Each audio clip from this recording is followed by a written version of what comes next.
Okay bro, magandang hapon. Ay itong ginawa mo na RS na nag-overhead RS na FI. Pasuyo ako i-replace pati yung cylinder block. Tanggalin mo yung cylinder block tapos palitan mo siyang piston ring. Tapos i-replace dito. Kasi itong valve, yung valve niya at yung tinanggal mo, hindi na kasi nagantay yung customer kasi may iba pang pupuntahan, iniwan lang niya. So itong valve guide niya, pwede pa to, repair ko na lang to. Kasi ito, tapos ko na na-repair yung valve guide. Ngayon na to. Masikip siya. Pero mamaya to, paglagay na to, maglalaro to. Masikip.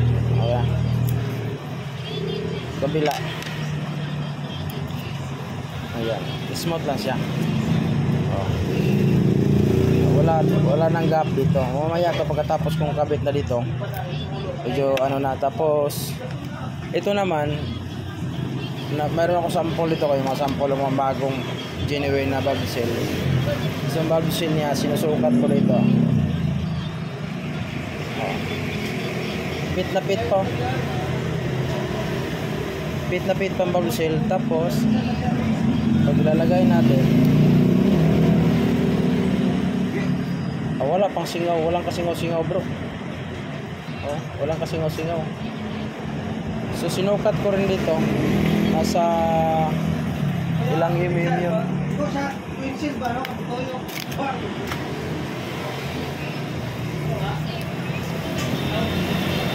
So nasa 10 mm siya. So 10 mm.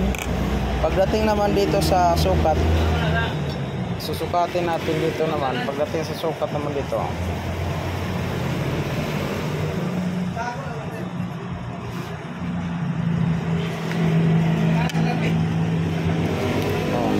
so 9 mm, kunti lang.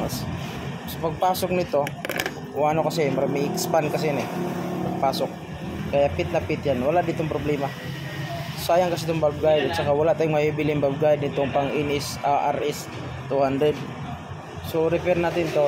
Inayos ko na, inayos ko na. Tapos nilagyan ko ng sample para makita. Okay, tanggalin natin ha.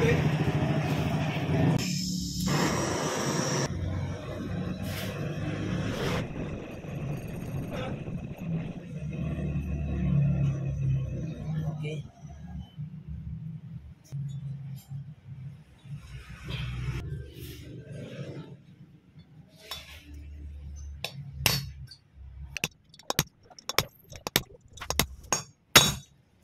So okay na mga kabawis, no? Ito. Tapos yung kabila, walang uga. Tapos tong kabila naman,